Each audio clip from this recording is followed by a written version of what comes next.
vous êtes trompé de ma gauche. Yes. C'est bon, tout le monde est là? S'il vous plaît.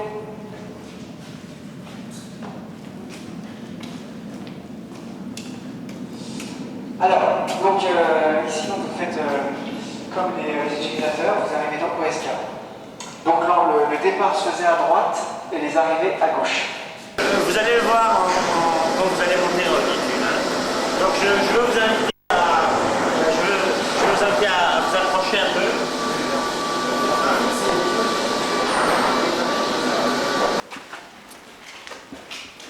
Alors ici on se trouve donc ici donc dans le pupitre de commande. Il faut savoir qu'une seule personne pouvait faire fonctionner le SK, ce qui était une prouesse technique à l'époque. Il était entièrement automatisé.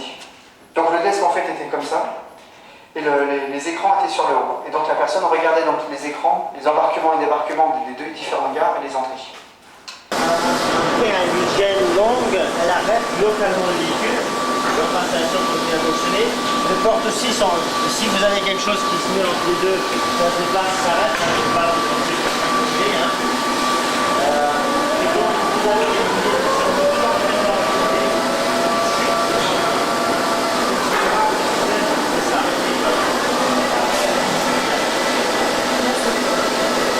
donc ici, la décélération se fait par cet entraînement là-bas. Le véhicule quitte le câble, il est pris en charge par des turets qui sont pilotés avec variateur et vitesse variable. Et c'est ces turets-là qui amènent le véhicule de la vitesse en ligne, la vitesse rapide, à la vitesse lente de défilement. C'est entièrement automatique. Hein.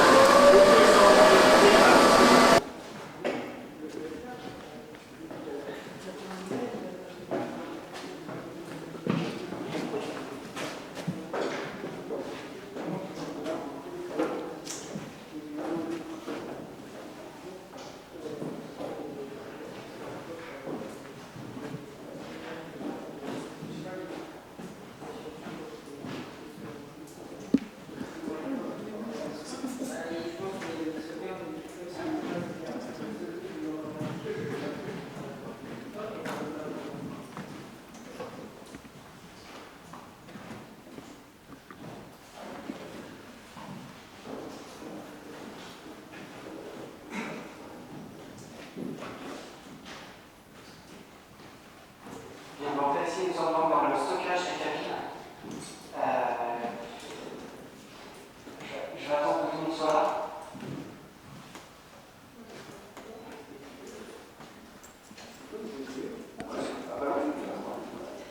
Voilà, donc en tout, il y a 11 cabines.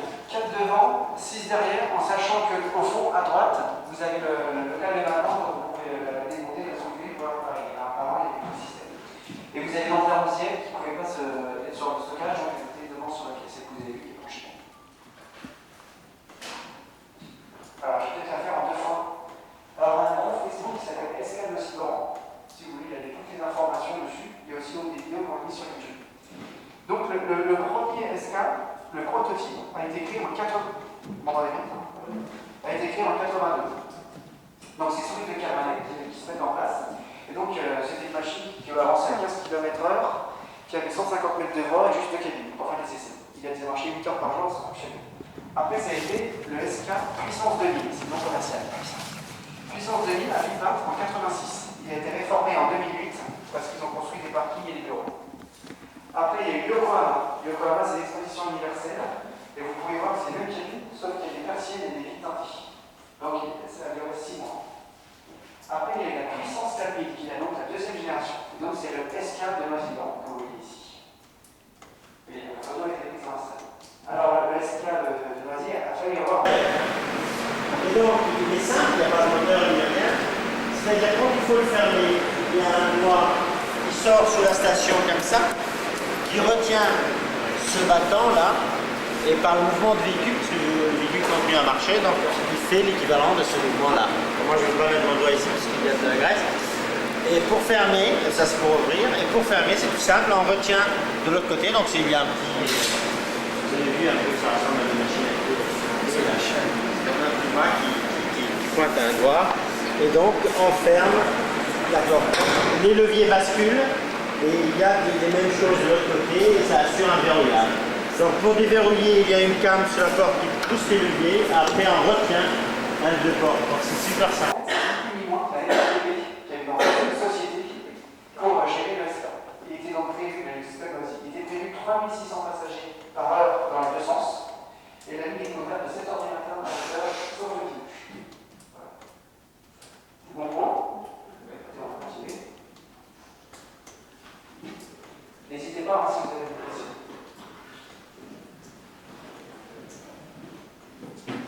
Alors ici, vous avez donc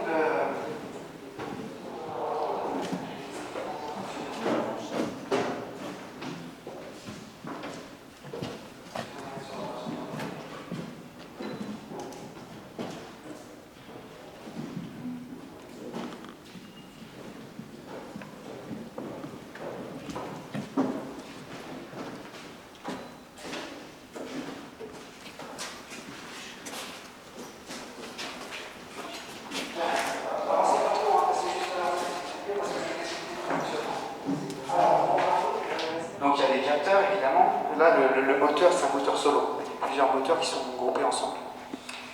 Et voilà donc le troisième brevet de Yann de Kermadec. Donc la cabine avance. Il faut savoir que la plateforme que vous voyez avec les roulettes, elle est totalement libre. Elle est juste freinée par cette manette qui a que la cabine appuie et donc qui déverrouille la plateforme. La cabine arrive et il y a un butoir qui la bloque. Et donc le brevet est là. En fait là vous avez un pneu de camion qui est motorisé qui tourne et donc vient forcer sur la cabine. Et en forçant sur la cabine, comme elle est bloquée, à partir de là, tout le bloc se met à tourner. Il se met à tourner jusqu'ici. Et là vous pouvez voir que le butoir est enfoncé, descend.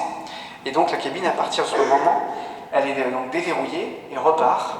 Et elle est donc reprise par le moteur, ouverture des portes, et c'est reparti, etc. etc.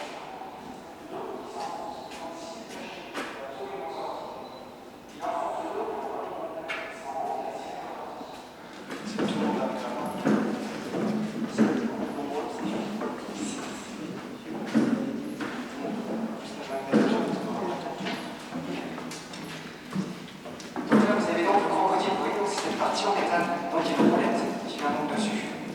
Et donc la roulette en fait commande donc la pince, et à partir de là, le pied passe en dessous, donc la cabine est prise par le moteur. Et quand on dit progressif, c'est pisoté de chaque côté, qui permet de faire la terme au moment où le câble se décèle. Évidemment, c'est la chose en face.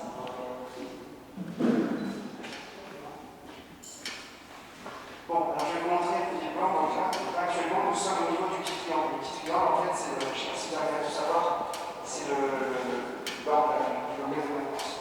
Là, les jardins, en fait, ils sont ici. Et donc, quand le SK a été créé, il est donc 450 mètres, juste à côté, ça déjà. Quand ils ont construit le SK, donc en 91, voilà. En 91, ils ont rajouté donc la gare. Si vous voyez en les rouges, c'est donc les choses qui étaient sur la ici. Donc, Aetama, qui est l'aménageur du territoire, le lieu, et elle rachète pour 1 euro symbolique au STIF, donc de France Mobilité, le système SK, enfin ce qu'il en reste. Après, donc, elle détruit donc cette partie, et cette partie-là. Donc, ce qui reste aujourd'hui, c'est que le tunnel.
Donc voilà. Hein. Donc ici on est pris en charge par les roues qui accélèrent. Et dans 20 mètres plus loin, on va embrayer le câble. Donc ici on va prendre le câble. On est sur le câble, on a lâché les roues. Donc vous voyez ici, il n'y a que ce câble qui est guidé par des rouleaux tout le long de la voie. Vous voyez que la voie est simple. Donc l'autre véhicule, on croise des véhicules en permanence. Ici le tunnel est assez large, il est assez haut, il était prévu initialement par un autre système de transport. Et un peu plus loin, on va rentrer dans un tunnel de dimension réduite qui a été construit juste pour ce système-là.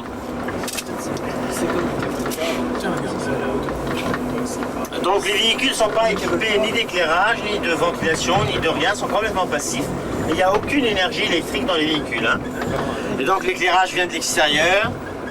Ici on a voulu faire une sorte un peu de tunnel de lumière, mais qui n'était pas bien réussi parce que ça éclaire partout.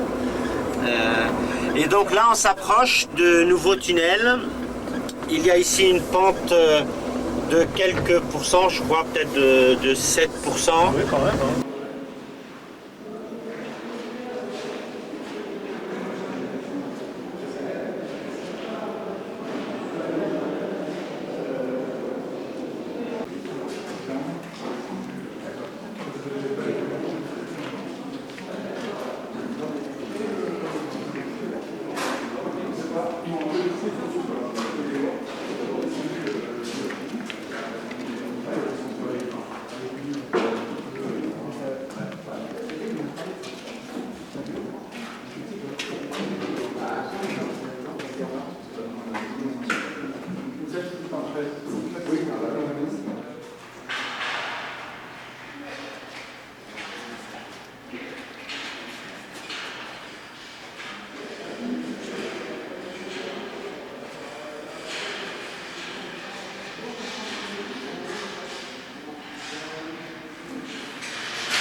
Hugo, descends s'il te plaît.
d'aller à Four à Chaud, non? Une fois, tu m'avais envoyé sur un petit groupe, tu m'avais dit, ouais, mais dis, il vient à Four à Chaud. Explique-le, tu vois.